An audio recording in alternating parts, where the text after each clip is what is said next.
Good morning and welcome back to my channel, Don't Mind Me. I'm Diana. If you're new to my channel and you like my content, please like the thumbs up, subscribe and press the notification bell, and you will be notified as to every time I post. It also helps my channel. Today I want to actually read a story called How He Left the Hotel by Louisa Baldwin. But first I just wanted to let you all know and remind you how precious you all are. I know it is hard for many of you to get up in the mornings and put one foot in front of the other. But each day is a new goal, and I know you can do it. I know you are stronger than you think you are. You are beautiful and you are so precious to this world. We all need you, and if you reach for your stars and your dreams, I know you will get there. One day. It will take time, but you will get there. Okay, on to the story. How He Left the Hotel by Louisa Baldwin. I used to work the passenger lift in the Empire Hotel. That big block of building in lines of red and white brick, like streaky bacon, that stands at the corner of Blank Street. I'd served my time in the army and got my discharge with good contact stripes. And how I got the job was in this way. The hotel was a big company affair with a managing committee of retired officers and such like, gentlemen with a bit of money in the concern and nothing to do but fidget about it, and my late colonel was one of them. He was as good-tempered a man as ever stepped when his will wasn't crossed. And when I asked him for a job, "Mole," says he, "you're the very man to work the lift at our big hotel. Soldiers are civil and businesslike, and the public like 'em only second best to sailors. We've had to give our last man the sack, and you can take his place." I liked my work well enough and my pay, and kept my place a year. And I should have been there still if it hadn't been for a circumstance. But don't let me anticipate. Ours was a hydraulic lift. None of them rickety things swung up like a pole parrot's cage in a well staircase that I shouldn't care to trust my neck to. It ran as smooth as oil. A child might have worked it.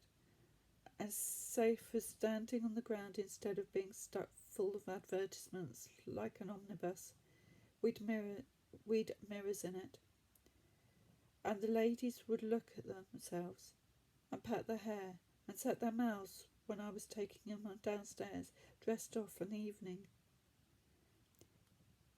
It was a little sitting room with red velvet cushions to sit down on, and you'd nothing to do but get into it, and it'd float you up or float you down like light as a bird. All the visitors used the lift one time or another, going up or coming down. Some of them were French, and they called the lift the ascenseur, and good enough for them in their language, no doubt. But why the Americans, that can speak English when they choose, and always finding out ways of doing things quicker than other folks, should waste time and breath calling a lift an elevator, I can't make out. I was in charge of the lift from noon till midnight. By the time the theatre and dining out folks had come in and anyone returning late walked upstairs, for my day's work was done. One of the porters worked the lift till I came on duty in the morning, but before 12 there was nothing particular going on, not much till after 2 o'clock. Then it was pretty hot work, and with visitors going up and down constant, and the electric bell ringing you from one floor to another, like a house on fire. Then came a quiet spell while dinner was on, and I'd sit down comfortable in the lift and read my paper. Only I mightn't smoke, but nobody else might neither, and I had to ask for a gentleman to please not smoke in it. It was against the rule. I hadn't so often to tell English gentlemen. They're not like foreigners that seem as if their cigars were glued to their lips. I always noticed faces as folks got into the lift, for I've sharp sight and a good memory, and some of the visitors needed to tell me twice where to take them. I knew them, and I knew their floor as well as they did themselves. It was in November that Colonel Saxby came to the Empire Hotel. I noticed him particularly, because you could see at once that he was a soldier. He was a tall, thin man about 50, with a hawk nose, keen eyes, and a grey moustache, and walked stiff with a gunshot wound in his knee. But what I noticed most was the scar of a sabre cut across the right side of his face. As he got into the lift to go to his room on the 4th floor, I thought what a difference there is among officers. Colonel Saxby put me in mind of a telegraph post for height and thinness, and my old colonel was like a barrel in a uniform, but a brave soldier and a gentleman all the same. Colonel Saxby's room was number 210, just opposite the glass door leading to the lift, and every time I stopped on the 4th floor, number 210 stared at me in the face. The colonel used to go up in the lift every day regular, though he never came down in it till... But I'm coming to that presently. Sometimes when he was alone in the lift, he'd speak to me. He asked me in what regiment I'd served, and said he knew the officers in it.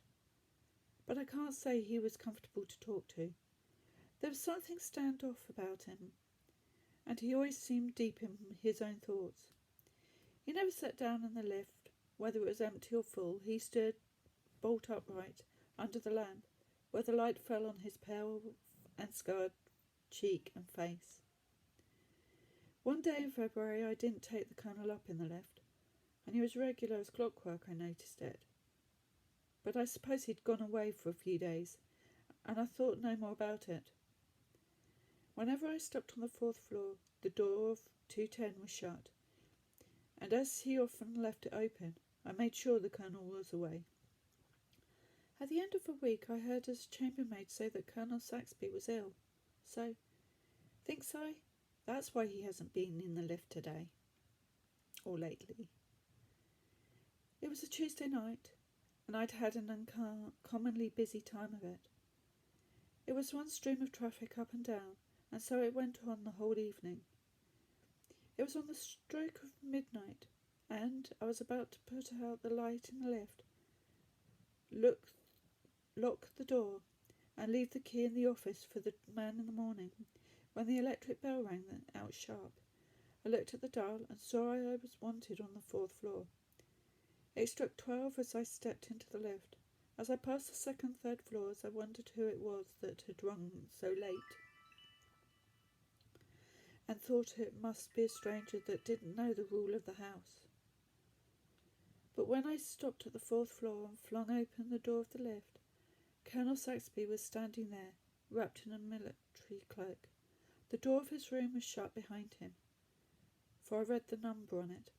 I thought he was ill in his bed, and ill enough he looked, but he had his hat on, and what could a man that had been in bed 10 days want with going out on a winter's midnight?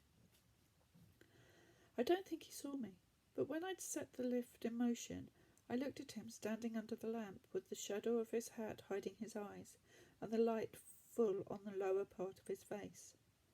That was deadly pale, the scar on the cheek showing still paler.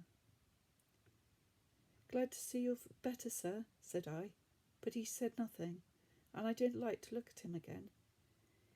He stood like a statue with his cloak about him, and I was downright glad when I opened the door of the lift for him to step out into the hall.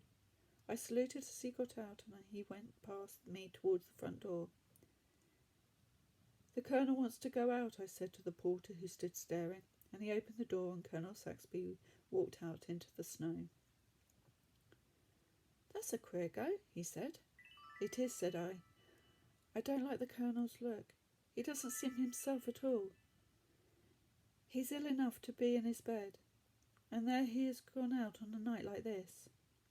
Anyhow, He's got a famous cloak to keep him warm. I say, supposing he's gone to a fancy ball and got that cloak on to hide his dress, said the porter, laughing uneasily, for we both felt queerer than we cared to say, and as we spoke there came a loud ring at the doorbell. No more passengers for me, I said, and I was really putting the light out this time, when Joe opened the door and two gentlemen entered that I knew at a glance were doctors. One was tall and the other was short and stout, and they both came to the lift. Sorry, gentlemen, but it's against the rule for the lift to go up after midnight. Nonsense, said the stout gentleman. It's only just past 12 and a matter of life and death. Take us up at once to the 4th floor. And they were in the lift like a shot. So up we went. And when I opened the door, they walked straight to number 210. A nurse came out to meet them, and the stout doctor said, No change for the worse, I hope. And I heard her reply, The patient died 5 minutes ago, sir. Though I'd no business to speak, that was more than I could stand. I followed the doctors to the door and said, There's some mistake here, gentlemen. I took the colonel down in the lift since the clock struck 12, and he went out. The stout doctor said sharply, A case of mistaken identity. It was someone else you took for the colonel. Begging your pardon, gentlemen, it was the colonel himself, and the night porter that opened the front door for him knew him as well as me. He was dressed for a night like this, with his military cloak wrapped round him. Step in and see for yourself, said the nurse. I followed the doctor into the room, and there lay Colonel Saxby looking just as I had seen him a few minutes before. There he lay, dead as his forefathers, and the great cloak spread over the bed, to keep him warm that would feel heat and cold no more. I never slept that night. I sat up with Joe, expecting every minute to hear the colonel ring the front doorbell. Next day, every time the bell for the lift rang sharp and sudden, the sweat broke out on me, and I shook again. I felt as bad as I did the first time I was in action. Me and Joe told the manager all about it, and he said we'd been dreaming, but, said he, mind you don't talk about it, or the house will be empty in a week. The colonel's coffin was smuggled into the house the next night. Me and the manager and the undertaker men took it up in the lift, and it lay right across it, and not an inch to spare. They carried it into number 210, and while I waited for them to come out again, a queer feeling came over me. Then the door opened softly, and 4 men carried out the long coffin straight across the passage and set it down with its foot towards the door of the lift. I and the manager looked round for me.